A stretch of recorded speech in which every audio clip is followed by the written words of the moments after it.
श्रावण मासी ज्ञानेश्वरी प्रवचनमालेच्या अंतर्गत गेली अनेक वर्ष श्री ज्ञानेश्वरीचे चिंतन श्रावण मासामध्ये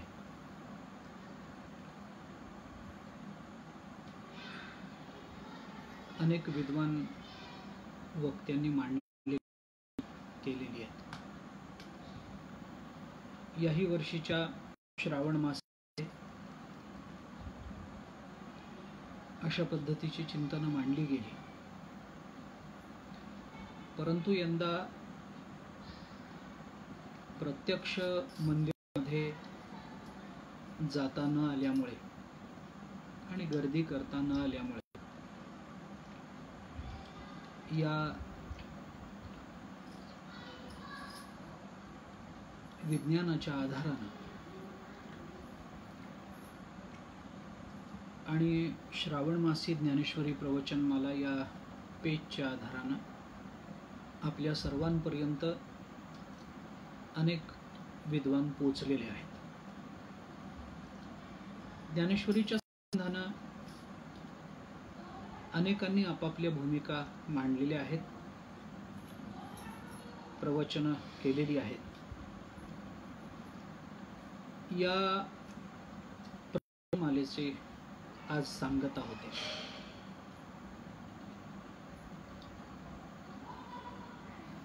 खरं म्हटलं तर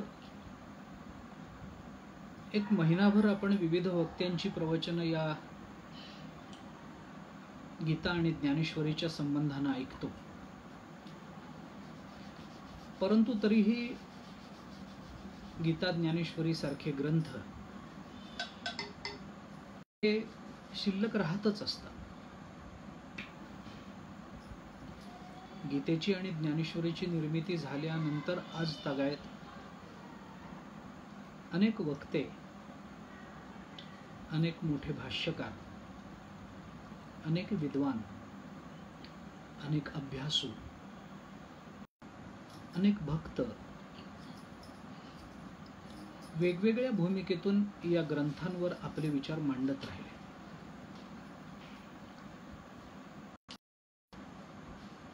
फक्त भाषणाच्या किंवा वक्तृत्वाच्या माध्यमातूनच हे विचार मांडले गेले असं नाही, तर लिखाणाच्याही माध्यमातून अनेक लेखकांनीही याच्यावर अभ्यासपूर्ण असा प्रकाश टाकण्याचा प्रयत्न केलेला आहे.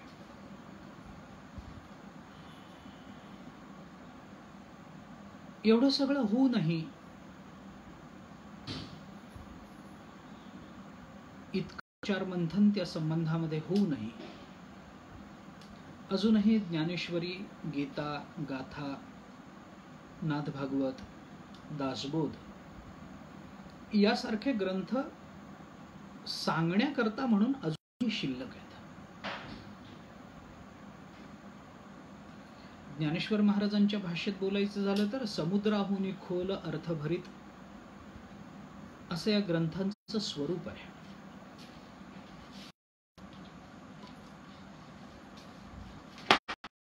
आत्ताचा विचार हा ज्ञानेश्वरीच्याच संबंधामध्ये असला तरी सुद्धा या ग्रंथांचा अभ्यास करणाऱ्या अभ्यासकांची ही भूमिका एक राहिलेली आहे की हे सगळेच ग्रंथ अधिकारानं समान आहेत.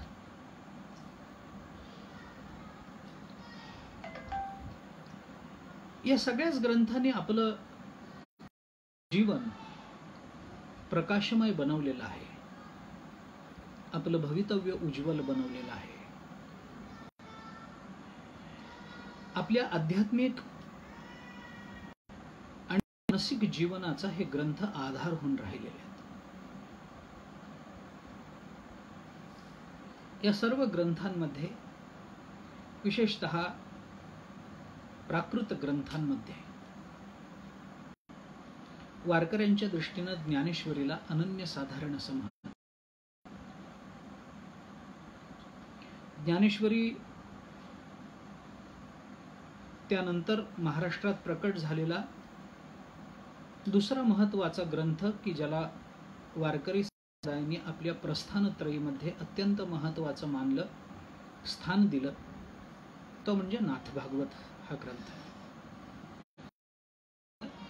जगद्गुरु संत श्रेष्ठ श्री तुकाराम महाराजांची अभंगवाणी, अभंग संहिता जी गाथ्याच्या रूपानं प्रकट झाली आणि त्याच काळामध्ये दासबोधासारखा सरळ, सोपा, रोखठोक असा ग्रंथ हा त्याच काळामध्ये प्रकट झाला. या सगळ्याच ग्रंथांनी आपलं जीवन अतिशय सुंदर बनवलं, अतिशय सहज बनवलं.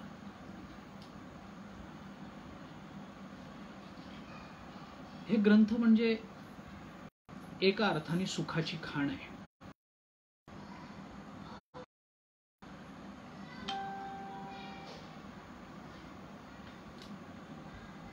ज्ञानेश्वरीच्या संबंधानं थोडासा विचार आज आपल्याला मांडायचा आहे. या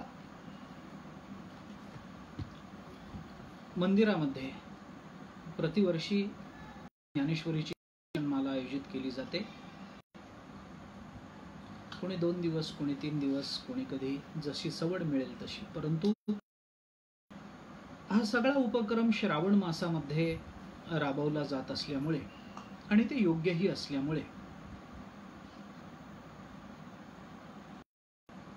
आणि आम्ही चातुर्मासामध्ये पंढरपूर क्षेत्र सोडत नसल्यामुळे आम्हाला या प्रवचन मालेचा कोणत्याही अर्थानं ना श्रवणाचा ना असा लाभ आतापर्यंत घेता आला नाही. ही सगळीच प्रवचनमाला ऑनलाईन प्रकट झाली. ही या माध्यमातून श्रोतृ समुदायापर्यंत पोचली आणि त्यामुळे ही सेवा करण्याची संधी आम्हाला प्राप्त झाली. त्याबद्दल सर्वप्रथम मंदिराची अधिष्ठात्री देवता त्यांच्या चरणी होतो. संयोजकांना अंतःकरणपूर्वक धन्यवाद देतो. ज्ञानेश्वरीच्या संबंधानं थोडंसं बोलतो. ज्ञानेश्वरी हा ग्रंथ एक अलौकिक ग्रंथ आहे.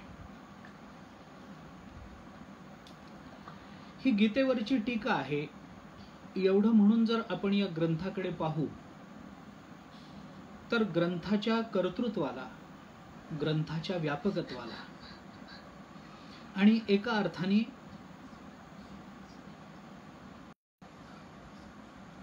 ज्ञानेश्वर महाराजांनी चर्चिलेल्या अनेक विषयांना आपण न्याय दिला नाही असा अर्थ होईल.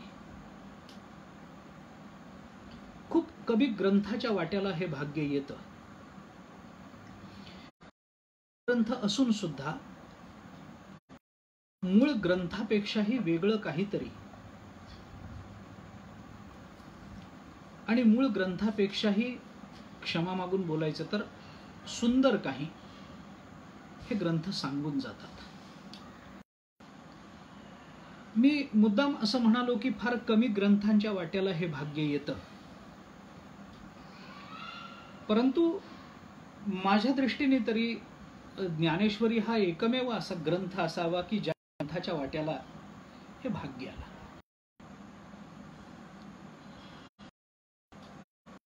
निंद्यम निंदितुम प्रवर्तते किंतु स्तौतुम विद्यम या न्यायानं थोडासा विचार केला तर मूळ गीतेपेक्षा ज्ञानेश्वर महाराजांनी मानवी जीवन हे अधिक समोर मांडलंय. आणि हे मांडत असताना मूळ गीतेमध्ये नसलेल्या पण अर्जुनाच्या मनामध्ये निर्माण होऊ पाहणाऱ्या किंवा होऊ शकणाऱ्या अनेक शंकांना ज्ञानेश्वर महाराजांनी तोंड फोडलं आणि त्या शंकांचं निरसनही त्यांनीच आपल्या भाष्यामध्ये करून दिलं.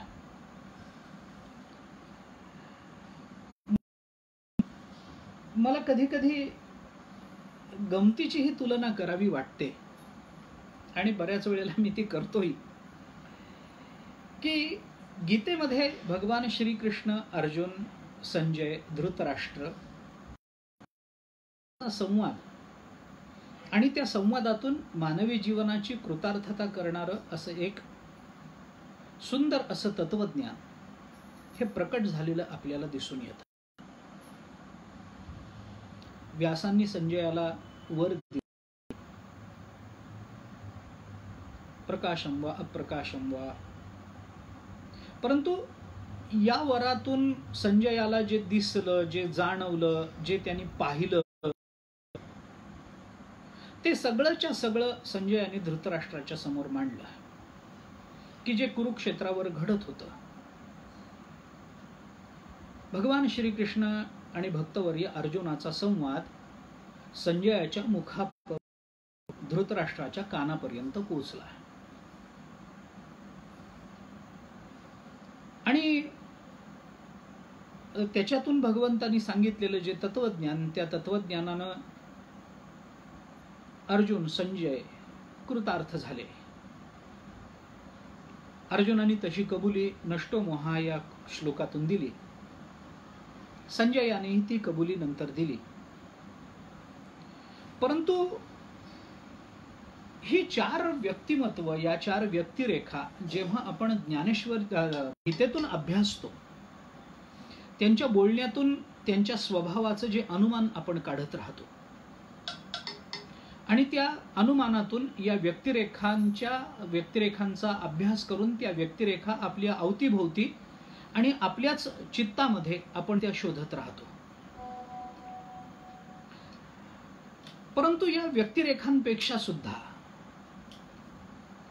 ज्ञानेश्वरीतले भगवान श्रीकृष्ण, ज्ञानेश्वरीतला भक्तवर्य अर्जुन, ज्ञानेश्वरीतले संजय, ज्ञानेश्वरीतले धृतराष्ट्र, या चार व्यक्तिरेखा अतिशय विलक्षण आहेत. स्पष्ट सांगायचं झालं तर गीतेमध्ये प्रकट झालेल्या या व्यक्तिरेखांपेक्षा सुद्धा ज्ञानेश्वरीमध्ये प्रकट झालेल्या या व्यक्तिरेखा आपल्या जास्त जवळ येतात. गीतेतले धृतराष्ट्र इतके जवळ येत नाहीत जितके ज्ञानेश्वरीतले धृतराष्ट्र आपल्याला आपल्या स्वभावातून प्रकट होताना दिसतात. गीतेतला अर्जुन आपल्या इतका जवळ येत नाही जितका ज्ञानेश्वरीतला अर्जुन आपल्याला जवळचा वाटतो. भगवान श्रीकृष्ण गीतेतले एक तत्वज्ञ आहेत, अर्जुनाचे मार्गदर्शक आहेत.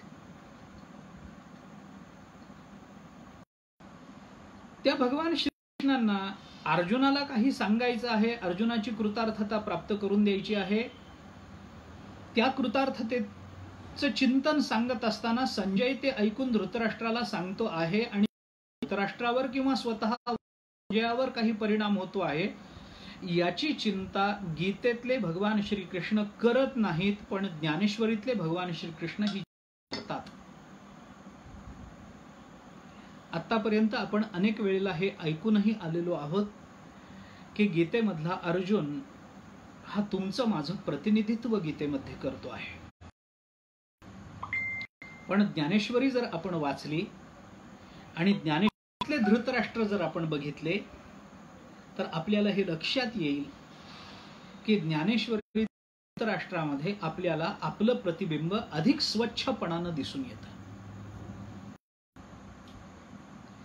त्याच्या पहिल्याच श्लोकामध्ये मामकाः पांडवाश्चैव किम कुर्वत संजय असं म्हणणारे धृतराष्ट्र आणि त्या धृतराष्ट्राच्या मुखामध्ये ज्ञानेश्वर महाराजांनी घातलेली ओवी आणि त्याचा काढलेला निष्कर्ष याचा विचार करताना ज्ञानेश्वर महाराज धृतराष्ट्राच्या त्या मामकाः या पदावर भाष्य करतात. त्या भाष्याचं, त्या शब्दांचं आपण अंतर्मुखून चिंतन केलं तर आपल्याला असं लक्षात येईल की अर्जुनापेक्षा धृतराष्ट्र जास्त प्रतिनिधित्व करतो आहे की काय, असं आपल्याला वाटेल. म्हातारा अर्जुनाचाही मोह आहे आणि धृतराष्ट्राचाही मोह आहे. अर्जुनाचा मोह एकाला दोन मानल्यामुळे आहे, अर्जुनाचा दोघांना एक मानल्यामुळे आहे, आणि धृतराष्ट्राचा मोह हा एकाला दोन मानल्यामुळे आहे. शत्रू म्हणून सगळे उभे असताना सुद्धा ते आपलेच आहेत असं वाटल्यामुळे, दोघांना एक मानल्यामुळे अर्जुनाचा मोह निर्माण झाला. तो भगवंताला निराकरणीय वाटला. आणि खरं म्हणजे पांडव धृतराष्ट्रावर वडिलांसारखं पेक्षाही जास्त प्रेम करणारे असताना सुद्धा मामकाहा नंतर त्यांना पांडवाहा म्हणावं वाटलं. याच्यामध्ये एक असताना दोन दिसले, हा जो मोह निर्माण झाला तो भगवंताला निराकरणीय वाटला नाही. मोहाची निवृत्ती भगवंतानी केली म्हणून नष्टो मोहा हे अर्जुन बोलू शकतो. पण कोणत्या मोहाचं निराकरण भगवंतानी केलं? दोन असताना एकपणाचा मोह निर्माण होणं याचं निराकरण भगवान करतात. पण एक असताना दोनपणा निर्माण ज्या मोहानं करून दिला त्या मोहाचं निराकरण भगवान करत नाहीत. ते निराकरण ज्ञानेश्वर महाराज करतात. फरक आहे. भगवंतानी अर्जुनाचा मोह निवृत्त केला, तसा ज्ञानेश्वर महाराजांनी सुद्धा त्यांच्या भाषेतून सगळ्यांचा मोह जो अर्जुनाप्रमाणे होता तो निराकरण त्याही मोहाचं ज्ञानेश्वर महाराजांनी केलं. पण भगवंतानी धृतराष्ट्राचा मोह निराकरण केला आणि मोहाचं निराकरण केलं नाही.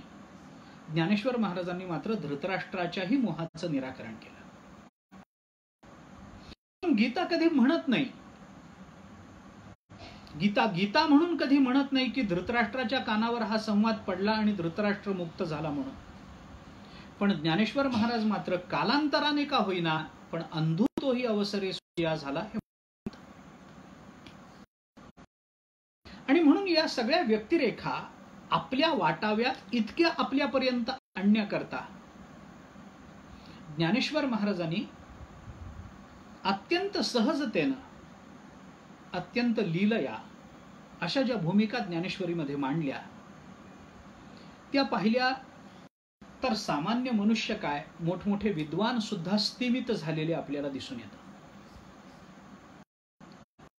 ग्रंथामध्ये साहित्य आहे, तत्वज्ञान आहे, काव्य आहे, काय नाही, व्यवहार आहे, मानसशास्त्र आहे, तर्कशास्त्र आहे, समाजशास्त्र आहे, काय नाही या ग्रंथामध्ये. आम्ही तर अभिमानानं असं म्हणतो, वारकरी संप्रदाय हे अभिमानानं स्वीकारतो, जे ज्ञानेश्वरीमध्ये नाही, जे गाथ्यामध्ये नाही, जे बोधामध्ये नाही, जे एकनाथी भागवतामध्ये नाही, ते जगात नाही म्हणून नाही. जगामध्ये असा विषय नाही की ज्याची चर्चा या सद्ग्रंथांमधून प्रकट झाली नाही.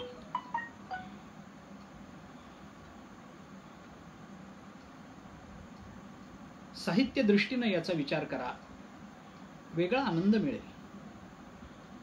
तत्वज्ञानाच्या दृष्टीने या ग्रंथाचा विचार करा, वेगळा आनंद आहे.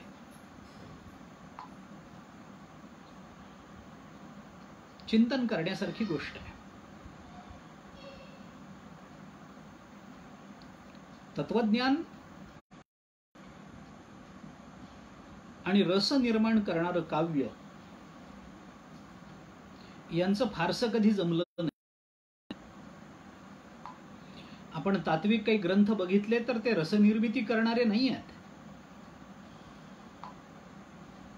पण ज्ञानेश्वर महाराजांनी हा पायंडा घालून दिला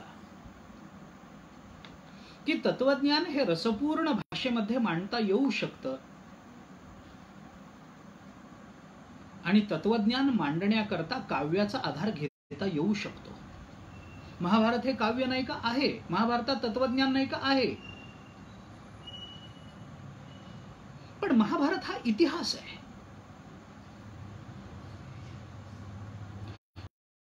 तत्वज्ञान इतक्या सहज आणि सोप्या भाषेमध्ये मांडणं हे सोपं नाही आहे. ज्ञानेश्वरी अमृत आणि चांगदेव 65ची भाषा बघितली तरी आपल्याला लक्षात येईल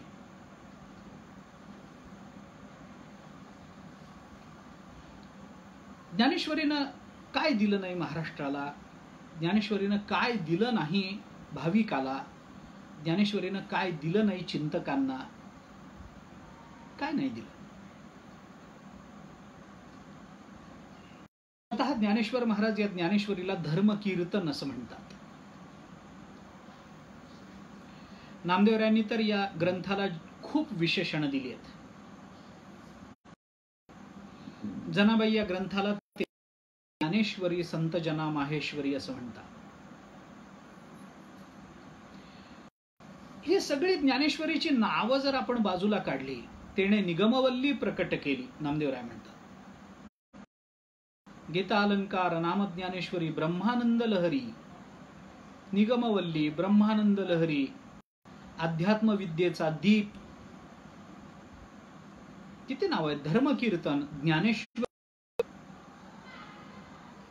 ज्ञानराज माझी योग्यांची माऊली, तेणे निगमवल्ली प्रकट केली. निगमवल्ली या एकेका नावातून ज्ञानेश्वरीचं वैशिष्ट्य आपण शोधण्याचा प्रयत्न केला तर ज्ञानेश्वरीच्या विचाराचे कितीतरी कंगोरे आपल्या समोर सहज स्पष्ट होऊन जातात.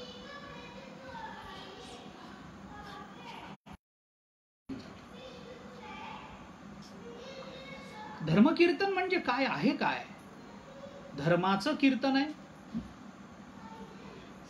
ज्ञानेश्वरीमध्ये सांगितलेल्या धर्माचंच हे कीर्तन आहे. ज्ञानेश्वरीनं सांगितलेला धर्म हेच कीर्तन ठरतो आहे का? ज्ञानेश्वरी म्हणजे कीर्तनाचा धर्म आहे काय? ज्ञानेश्वरी हा शब्द जरी आपण विचारात घेतला तरी ज्ञानाची ही ईश्वरी आहे ही टीका. म्हणजे ज्ञानाचं नियमन करणारी आहे. ईश्वर शब्दाचा अर्थ ईशनशील, नियमन करण्याचं सामर्थ्य, ज्ञानाचं नियमन करणारा हा ग्रंथ आहे. सेवक होईल येचा तो स्वानंद साम्राज्याचा चक्रवर्ती करी, हे ज्ञानेश्वर महाराज जसं गीतेबद्दल बोलतात तसं ज्ञानेश्वर महाराजांचं हे बोलणं हे ज्ञानेश्वरीलाही यथार्थपणानं लागू पडणार आहे.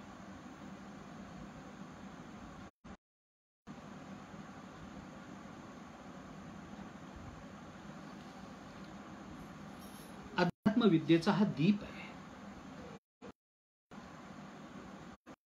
मनुष्य दीप घेऊन करतो काय? न दिसणारी वस्तू प्राप्त करून घेतो. हे दिव्याचं काम आहे.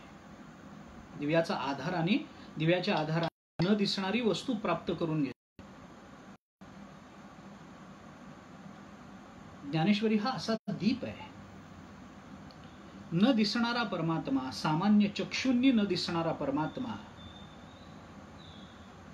सामान्य बुद्धीला न कळणारं मानवी जीवनाचं अत्यंतिक हित, अत्यंतिक कल्याण,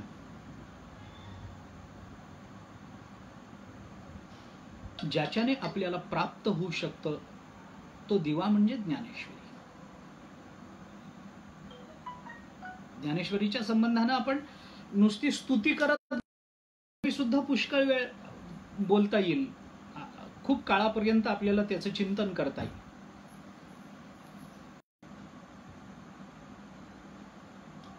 ज्ञानेश्वरी हा सबंध दीप आहे.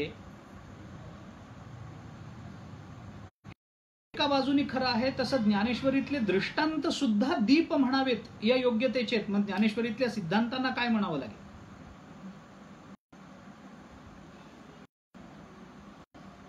ते योग दृष्टांतेन विना रामो न अपूर्वो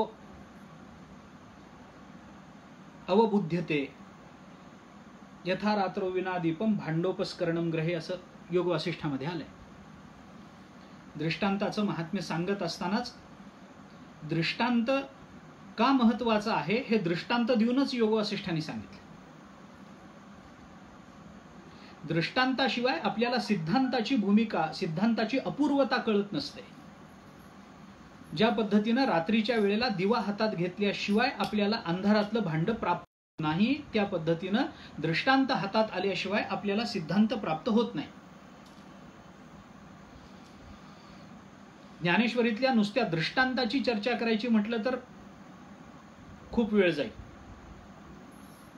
अर्थात मला एका विवक्षित विषयावरती बोलायचं आहे असं नाही. मी काही ओवी घेतलेली नाही, मी काही श्लोक समोर ठेवलेला नाही. ज्ञानेश्वरीच्या चिंतनाकडे प्रवृत्त होण्याकरता आपल्या जीवनामध्ये घडलेली एखादी सामान्य घटना सुद्धा आपल्याला पुरेशी ठरावी. ज्ञानेश्वर महाराजांनी ज्ञानेश्वरीतून इतका आपल्या जीवनाचा ताबा घेतलाय. ती घटना आनंदाची असो अथवा दुःख, ती आपल्याला ज्ञानेश्वरीकडे प्रवृत्त करू शकते.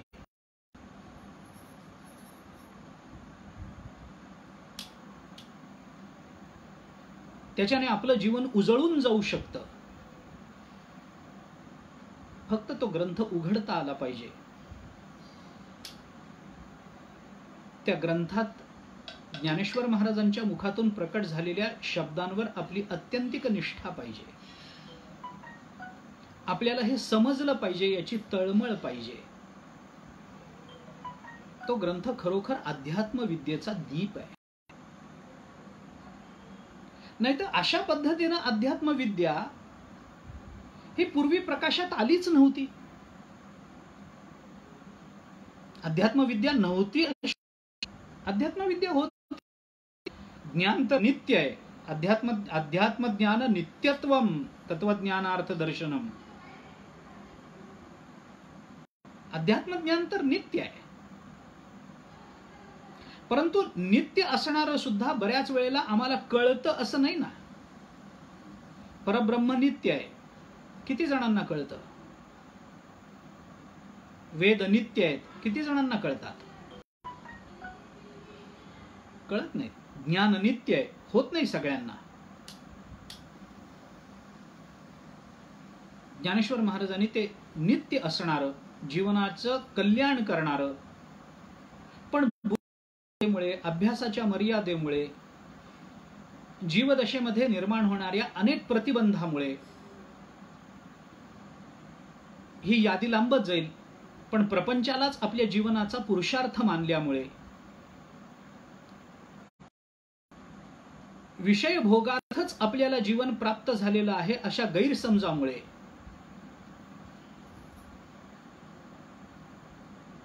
अविचारामुळे, अज्ञानामुळे जे आम्हाला मिळू शकलेलं, त्या आमच्या सगळ्या मर्यादा, आमचे सगळे प्रतिबंध डोळ्यासमोर ठेवून ज्ञानेश्वर महाराज त्याच्यातून त्या अध्यात्म विद्येचं दान आमच्या पदरामध्ये टाकतात. आणि म्हणून येणे कारणे मी बोलेन, बोली अरूपाचे रूप दावीन, अतिंद्रिया ते भोगवीन इंद्रिया करवी. अशा पद्धतीची प्रतिज्ञा ज्ञानेश्वर महाराज अतिशय निष्ठात्मक अशा भाषेतून करून पुढे जातात. हे बोलायला धाडस लागतं. माझ्या ग्रंथामधून अतिंद्रिय असणारं ते तत्व मी तुम्हाला तुमच्या इंद्रियांना सेवन करता येईल अशा पद्धतीनं उपलब्ध करून देईन, हे म्हणणं सोपं नाहीये.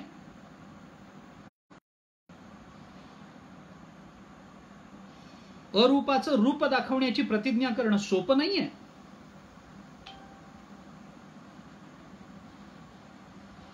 अरूप असणारं ते ब्रह्मतत्व, अतिंद्रिय असणारं, अवाङ्मनस गोचर असणारं ते ब्रह्म, यतो वाचो निवर्तन्ते अप्राप्य मनसासह, असं म्हणून उपनिषदांनी ज्याचं चिंतन करावं. तुकाराम महाराजांनी ज्याला मनवाचातीत तुझे हे स्वरूप म्हणावं, त्या मनाच्या वाचेच्या अतीत असणाऱ्या त्या तत्वाला ज्ञानेश्वर महाराजांनी आपल्याला ते मनाने घेता येईल इतकं सुलभ केलं. आपल्या वाचेने ते बोलता येईल इतकं केलं. आपल्या बुद्धीनं आपल्याला त्याला ग्रहण करता येईल इतकं ते सुलभ केलं. सूक्ष्म तत्व आहे, पण ते बुद्धीनं प्राप्त होतं. ज्ञानेश्वर महाराजांनी अतिंद्रियाला इंद्रियग्राह्य बनवलं म्हणजे अतिंद्रियामध्ये काही बदल नाही. त्यांनी हे तत्वज्ञान आमच्या बुद्धीला झेपेल अशा पद्धतीनं मांडलं. त्यामुळे अतिंद्रियाला सुद्धा ग्रहण करण्या इतकी आमची बुद्धी व्यापक झाली. आमचं चित्त व्यापक झालं, तयाचे चित्त गवसणी व्यापका मज असं भगवंतानी बोलावं, अशा भक्त या भूमिकेवर आम्हाला आरूढ होता आलं. हे ज्ञानेश्वरीचं आमच्या जीवनातलं योगदान आहे. ज्ञानेश्वरी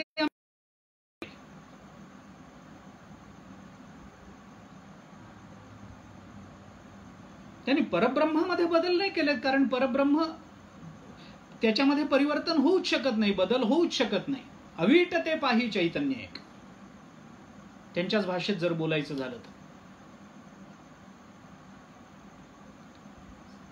पण आम्ही कशा पद्धतीनं त्याला ग्रहण करायचं हे आम्हाला कोणी सांगितलंच नाही आतापर्यंत.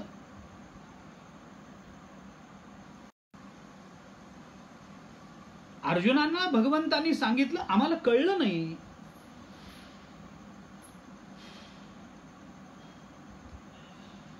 पण ज्ञानेश्वर महाराजांनी मात्र एक घास विसा ठाई आमच्या करता केला.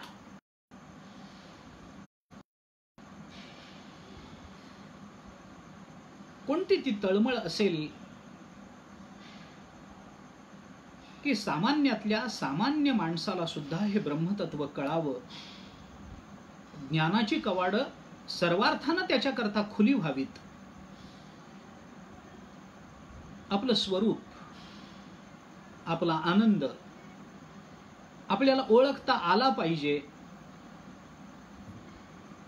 हे आपलं आपल्याला कळावं इतकं शहाणपण कदाचित अन्य ग्रंथ वाचून प्राप्त होईल, पण ग्रंथ न वाचणाऱ्यांना सुद्धा हा आनंद मिळाला पाहिजे. ही तळमळ ज्ञानोबारांच्या अंतःकरणात का निर्माण व्हावी याला उत्तर नाही.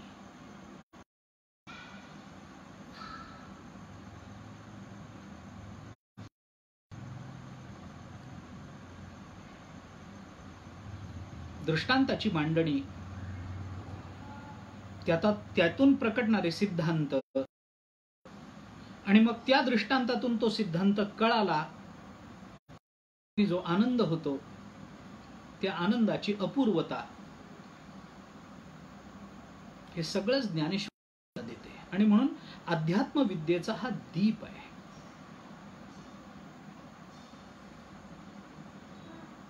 अध्यात्मविद्या होती पण ती अज्ञानाच्या अंधारात लपून राहिली होती. ज्ञानेश्वर महाराजांनी तो प्रकाश टाकला. वेदांतामध्ये घटपटाच्या ज्ञानाची प्रक्रिया सांगितली गेली आहे. घटज्ञान कसं होतं, पटज्ञान कसं होतं, अंतःकरण वृत्ती इंद्रियद्वारा विषयापर्यंत कशी पोचते, त्या विषयावर आलेल्या अंधकाराचं निराकरण कसं होतं, प्रकाशानं निवृत्त होणारं ते आवरण, त्याच्याकरता आवश्यक असणारा बाह्य प्रकाश कोणता, अज्ञानाच्या अंधकाराचं जे आवरण आहे त्या आवरणाचं निराकरण करणारा प्रकाश कोणता, याच्यामध्ये घटपटाच्या ज्ञानाची जी प्रक्रिया सांगितली त्या प्रक्रियेचा थोडासा बारकाईने विचार केला तर अंतःकरण हे पंचमहाभूतात्मक आहे. ते विषयापर्यंत पोहोचणं याला महत्व. वृत्तिस्थ चैतन्याचा जो प्रकाश आहे, वृत्ती चैतन्याचा जो प्रकाश आहे, त्या प्रकाशाचं मूल्य आहे. प्रकाश चैतन्याचा आहे, प्रकाश अंतःकरणाचा नाही.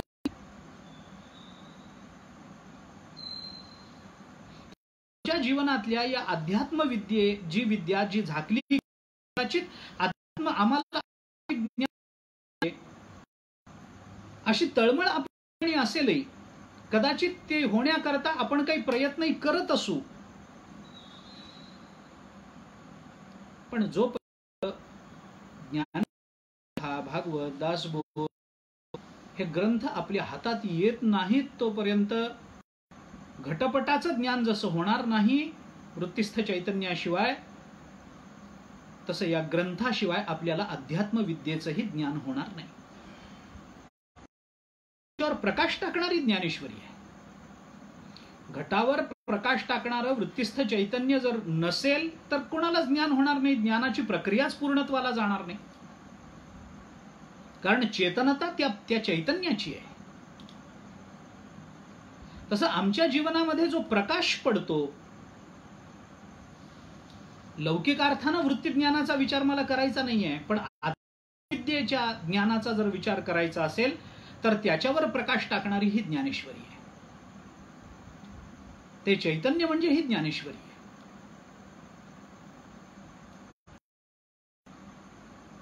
म्हणून नामदेवरायांनी त्याला अध्यात्मविद्येचा दीप म्हटलं.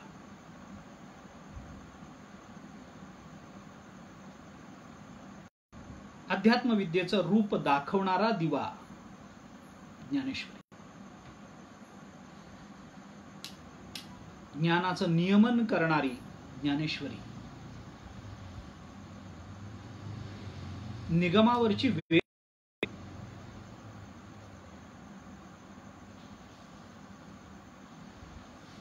धर्मकीर्तन आहे. आपल्या कल्याणाकरता ज्या ज्या गोष्टींची आवश्यकता असते, मी थोडंसं अधिक जास्त व्यापक झालं तर ऐहिक आणि पारलौकिक कल्याणाच्या भूमिका आपल्याला शास्त्रांनी सांगितल्या. ऐहिक कल्याणही सांगितलं, पारत्रिक कल्याणही सांगितलं. श्रेयस आणि प्रेयसाची भाषा उपनिषद बोलूनच दाखवतं.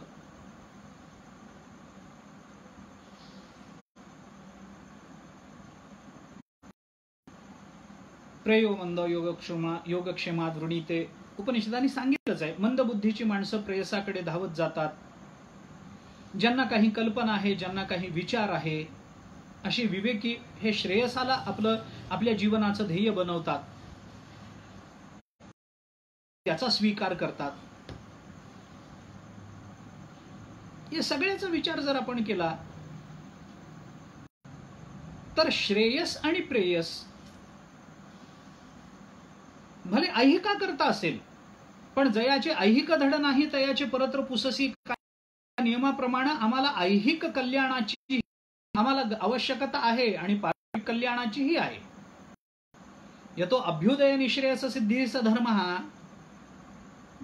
अशी धर्माची व्याख्या करत असताना धर्म कीर्तन म्हणून ज्ञानेश्वरीचा विचार कोणत्या अंगाने येतो तो विचार महत्वाचा आहे.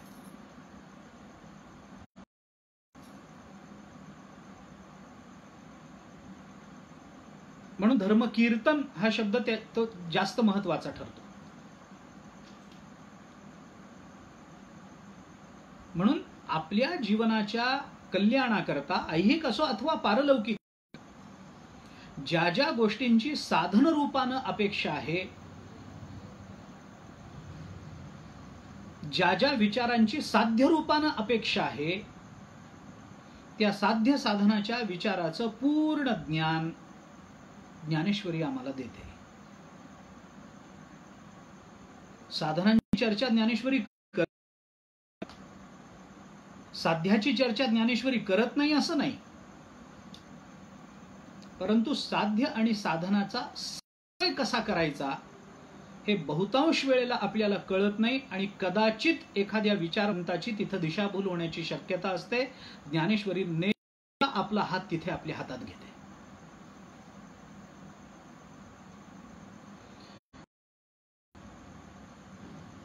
गीतेचं वर्णन करताना विनोबांनी गीताई माऊली माझी तिचा मी बाळ नेणता रडता पडता घेई उचलोनी कडेवरी असं म्हणून गीतेचं वर्णन केलंय. हे रडता पडता घेई उचलोनी कडेवरी हे गीतेपेक्षा ज्ञानेश्वरीला जास्त लागणार आहे.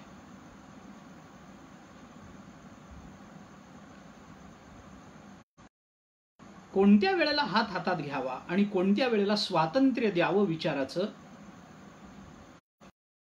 योग्य पद्धतीनं हे सगळं जाणते.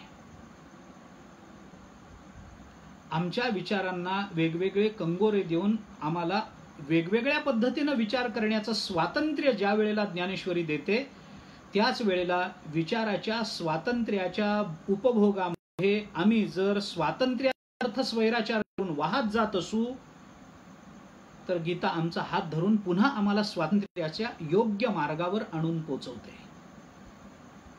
स्वातंत्र्य देते, पण स्वातंत्र्याला स्वैराचार समजण्याची बुद्धी गीता देत नाही. उलट आली तर त्या बुद्धीचं निराकरण करून आमचा हात हातात पुन्हा योग्य मार्गावरती आम्हाला आणून सोडण्याचं काम ज्ञानेश्वरी वारंवार करते आहे. आणि म्हणून ही ज्ञानेश्वरी आम्हाला गीतेपेक्षा जास्त जवळची वाटते. या ग्रंथाचं मूळ गीताच आहे, गोष्ट खरी आहे. पण ज्ञानेश्वर स्वतःनीच 18व्या अध्यायाप्रमाणे शेवटी म्हटल्याप्रमाणे की याच्यातली गीता जरी वजा केली तरी हा ग्रंथ स्वतंत्र ग्रंथ आहे.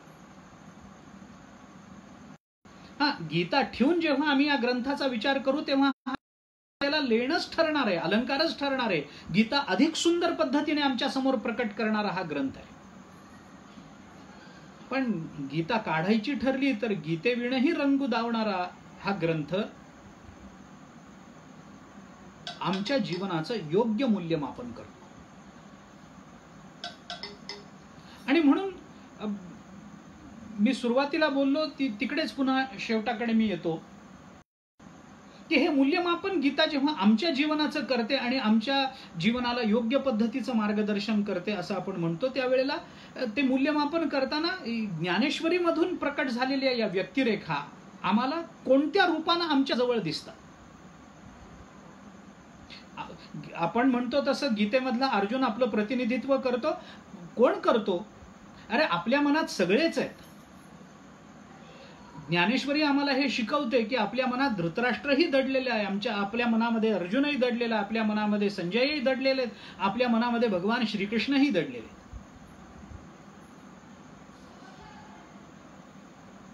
आमचंच मन ज्या वेळेला आम्हाला सन्मार्गाकडे प्रवृत्त करतं त्यावेळेला आमचंच मन भगवान श्रीकृष्ण होतं. आमचं मन दोलायमान होतं त्यावेळेला ते अर्जुन होतं. ज्या वेळेला आमचं मन हिताकडे दुर्लक्ष करतं त्यावेळेला ते धृतराष्ट्र होतं. ज्या वेळेला आमचंच मन आम्हाला काही सांगायला लागतं, आमचंच मन आमच्याच मनातली आम्हाला दाखवायला लागतं त्यावेळेला ते संजय होतं. या व्यक्तिरेखा आपल्याच पण आम्हीच संजय आहोत, आम्हीच धृतराष्ट्र आहोत, आम्हीच अर्जुन आहोत, आम्हीच भगवान आहोत हे दाखवण्याचं धाडस आणि हे दाखवण्याचे उपकार ज्ञानेश्वरीने आमच्यावर केले. हा ग्रंथ वाचताना आपल्या लक्षात येईल. म्हणून मला या सगळ्याच व्यक्तिरेखांबद्दल आता बोलता येणारही नाही आणि आता तो माझा तसा ठरलेला विषयही नाहीये. पण हा भेद जर दाखवायचा झाला तर ज्ञानेश्वरीतले धृतराष्ट्र याच्यातला भेद आपण तपासून पहा.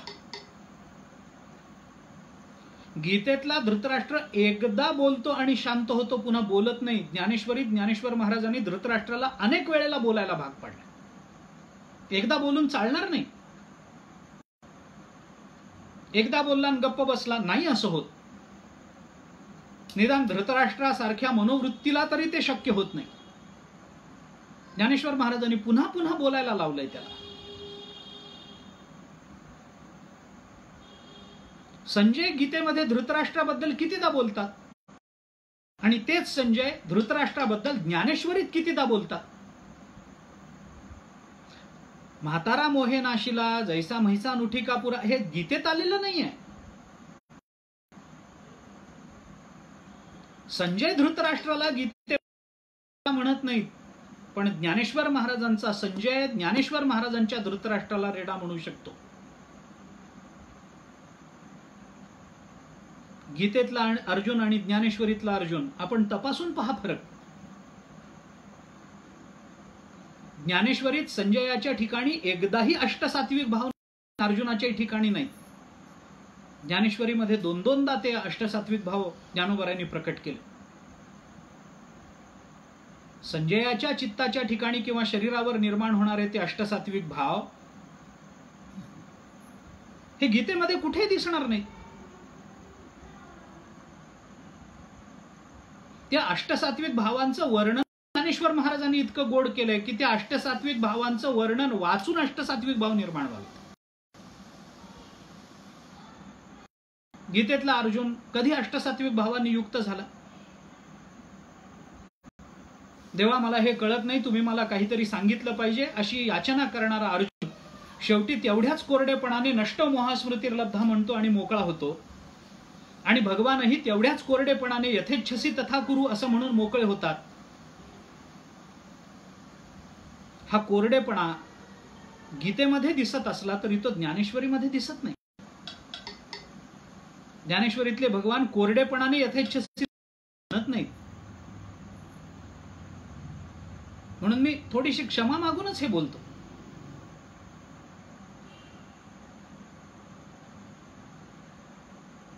गीतेमध्ये अर्जुन शिष्यादिमाम त्वाम प्रपन्नम म्हणतोय,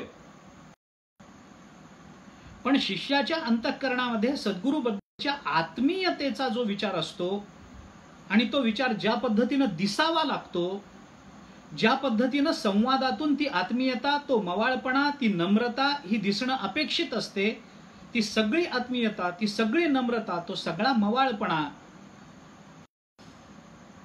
आपल्या ठिकाणी असणाऱ्या अज्ञानाला न लाजता प्रकट करण्याची भावना, सद्गुरूंसमोर प्रकट करण्याची भावना ही ज्ञानेश्वरीत जेवढ्या प्रकटपणाने अभिव्यक्त होते, जेवढ्या स्पष्ट रूपानं अभिव्यक्त होते, तेवढी गीतेमध्ये होत नाही ही वस्तुस्थिती आहे. अशी तरी म्हणजे फरक करायचे तर किती फरक आपल्याला करता येते. 2 धृतराष्ट्रातले फरक, 2 संजयामधले फरक, 2 अर्जुनामधले फरक आणि स्पष्ट सांगतो 2 भगवंतामधलेही फरक. भगवान 2 आहेत का? नाही. पण भगवंताचा जो स्वभाव गीतेमध्ये प्रकट झालाय त्याच्यापेक्षा वेगळा ज्ञानोबारायांनी भगवंताला प्रकट करायला लावलाय ज्ञानेश्वरीत.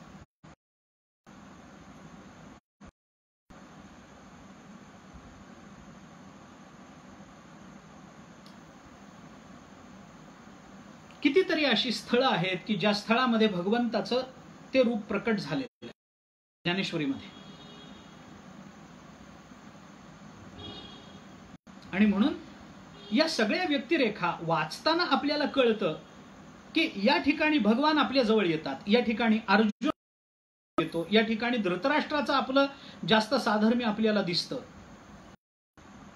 हे ज्ञानेश्वरीत जास्त कळतं. गीतेतला धृतराष्ट्र आपल्या इतक्या जवळ येत नाही जितका ज्ञानेश्वरीतला धृतराष्ट्र आपल्या जवळ दिसतो आपल्याला. आपलीच प्रतिबिंब आहेत ही, परंतु हे तुझं प्रतिबिंब आहे. मोह निर्माण झाल्यानंतर भगवंतानी गीतेमध्ये अर्जुनाला धृतराष्ट्राचं उदाहरण का नाही दिलं? धृतराष्ट्र हा विषय नव्हता गीतेचा, गोष्ट खरी आहे. पण भगवान सर्वज्ञ आहेत ना, त्यांना माहिती आहे ना धृतराष्ट्राच्याही मनामध्ये हा मोह आहे म्हणून. भगवान निष्ठाई करता गेलेले आहेत ना.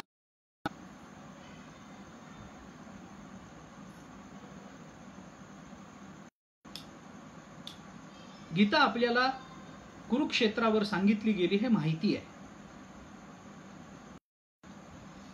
कुरुक्षेत्रावरची गीता पहिल्या अध्यायामध्ये कुरुक्षेत्राचं जे रूप आपल्या डोळ्यासमोर उभं करते त्याच्यानंतर पुढे ते रूप उभं करत नाही. ज्ञानेश्वर महाराजांनी अनेक क्षेत्र आपल्या मनात उभं केलंय. इंग्रजीमध्ये व्हिज्युअलायझेशन असा एक शब्द आहे. मनाने आपण मनासमोर ते चित्र उभं करतो.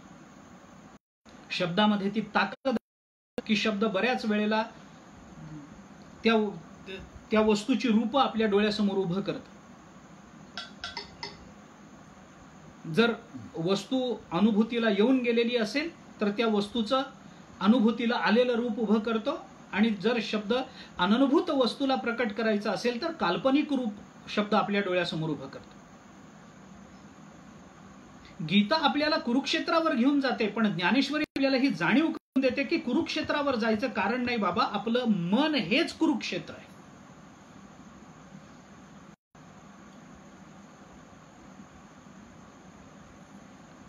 अशा प्रतिमा डोळ्यासमोर उभं करणं विशेषतः आपल्याला सांगेल. कसं आहे, गीतेमध्ये पहिल्या अध्यायापासून ते 10व्या अध्यायापर्यंत आणि 12व्या अध्यायापासून ते 18व्या अध्यायापर्यंत एक ज्ञानाचा प्रवाह आहे.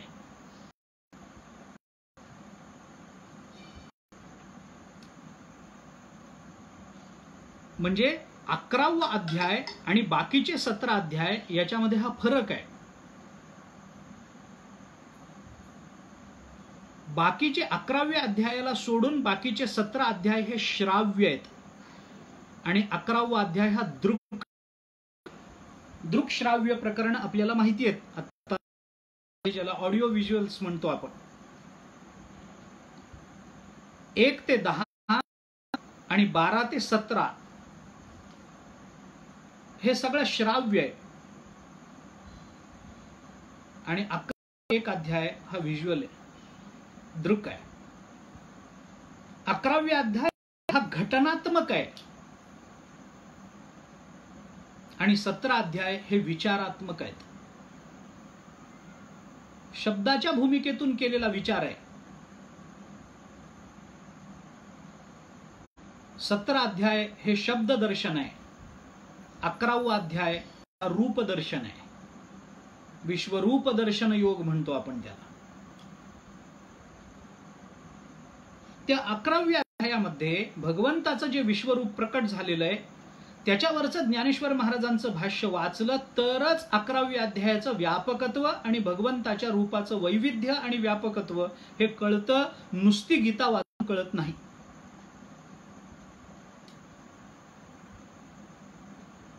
किती वेगळ्या पद्धतीनं ज्ञानेश्वर महाराजांनी 11वा अध्याय हाताळला आहे, किती वेगळ्या पद्धतीनं. म्हणून मी अनेक वेळेला हे बोलतो की गीतेवर अनेक टीकाकार झालेत. ते सगळे टीकाकार आपल्याला पूज्य आहेत. ते कोणत्या विचाराचं प्रतिनिधित्व करतात, कोणता विचार मांडतात, गीतेच्या शब्दातून मांडतात, कोणतं तत्वज्ञान मांडतात, हा भाव वेगळा. ते सगळेच आपल्याला पूज्य आहेत. नाही ते मुनयो भ्रांतः सर्वज्ञत्वात् तेषां, सरस्वतींच्या वचनानुसार ते सगळेच आपल्याला सर्वज्ञ म्हणून मान्य करावे लागतात. हे सगळ्याच टीका आहेत, सगळ्याच टीका मोठ्यांच्या आहेत. पण चहू पुरुषार्था श्री भक्ती जैसी, हे जसं ज्ञानेश्वर महाराज बोलून दाखवतात, सर्व टीकांच्या श्री ज्ञानेश्वरी जैसी असं म्हणावं लागेल. इतकी सुंदर ज्ञानेश्वरी. आमच्या जीवनाचं उघड दर्शन म्हणजे ज्ञानेश्वरी आहे. आमच्या चिंतनाची स्पष्टता म्हणजे ज्ञानेश्वरी आहे. आमच्या भावाची विभोरता म्हणजे ज्ञानेश्वरी आहे. कर्मज्ञान भक्तीचा समन्वय ज्ञानेश्वरीनं गीतेनं करून दिला हे आपण ऐकतो. पण या विचाराची सांगता, या विचाराचा प्रारंभ, या विचाराचा प्रवास आणि या विचाराची सांगता, याचं जे समीकरण आपल्याला ज्ञानेश्वरीमध्ये दिसतं ते अन्यत्र बहुधा दिसणार नाही. मी थोडंसं धाडसाचं विधान करतो. याच्यात काय, हे तत्वज्ञानाचं आहे, सगळ्यांनीच हा अनेक समन्वय मानलाय वगैरे वगैरे, हे सगळं मान्य आहे. पण सिद्धांत असणं, विचार असणं आणि विचाराची मांडणी करणं या दोन स्वतंत्र गोष्टी. आपल्या जीवनामध्ये आपण अशा लोकांना पाहत आलेलो असू किंवा असं आपण उदाहरणं पाहत असू की काही जणांना कळतं चांगलं पण मांडता येत नाही, आणि काही जणांना जसंच्या तसं मांडता येतं पण ते कळतच असं नाही.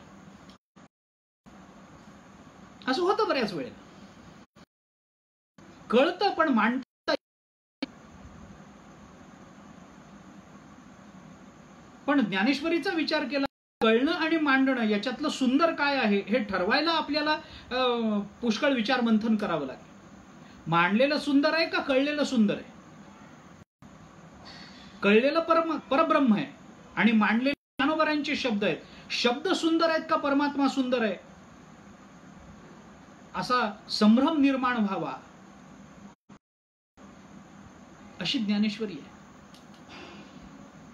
भगवंताचं सौंदर्य याची चर्चा मला करायची नाहीये. सौभाग्य सुंदरू लावण्य सागरू बाप रुक्मा देवीवरू श्री विठ्ठलू ज्ञानोबराय म्हणतात. लावण्याचा सागर आहे परमात्मा म्हणजे. तो परमात्मा, इतका सुंदर परमात्मा जेव्हा ज्ञानेश्वरीच्या शब्दातून आपल्या समोर येतो, त्या हा संभ्रम निर्माण होतो की हे शब्द जास्त सुंदर आहेत का परमात्मा जास्त सुंदर आहे. आणि मग असं वाटायला लागतं काही ठिकाणी की परमात्म्याला सोडून देऊन ज्ञानेश्वरीच्या सौंदर्याच्या प्रेमात आपण पडावं. परमात्म्याचं रूप आकर्षक आहे. त्याचे आत्ता चिंतन मला करायचं नाहीये, मला ज्ञानेश्वरी बद्दल बोलायचं. परमात्मा सुंदर आहे, वाद नाही. मध्ये परमात्म्यापेक्षा सुंदर जर काही असेल तर ती ज्ञानेश्वरी आहे. तर ते ज्ञानोबारायांचे शब्द आहेत. ज्ञानोबारायांनी अशा पद्धतीनं ते सगळं आपल्या समोर आणून ठेवलंय. बरं, हे करण्याकरता ज्ञानेश्वर महाराजांना निमित्त काय? काही निमित्त नाही. आपल्याला गीता कळावी, आपल्याला भगवंताचे शब्द कळावेत, त्या तत्वज्ञानाने आपलं जीवन उजळून जावं आणि माणूस म्हणून जन्माला आल्यानंतर मानवी जीवनाचं आद्य कर्तव्य म्हणून जे मुक्त होणं आणि मुक्त झाल्यानंतर इतरांच्या मोक्षाकरता कटिबद्ध राहणं,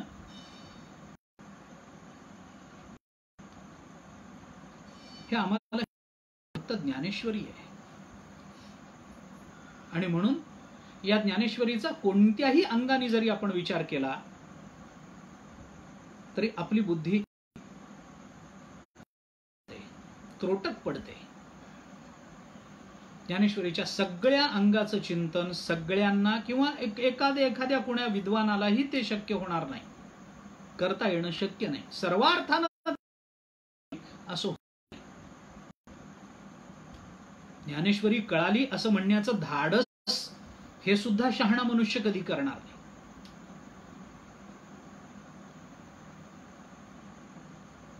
या ज्ञानेश्वरीचा वेगवेगळ्या दृष्टिकोनातून विचार या श्रावण मासाच्या प्रवचन मालेमधून आपण सगळ्यांनी ऐकला.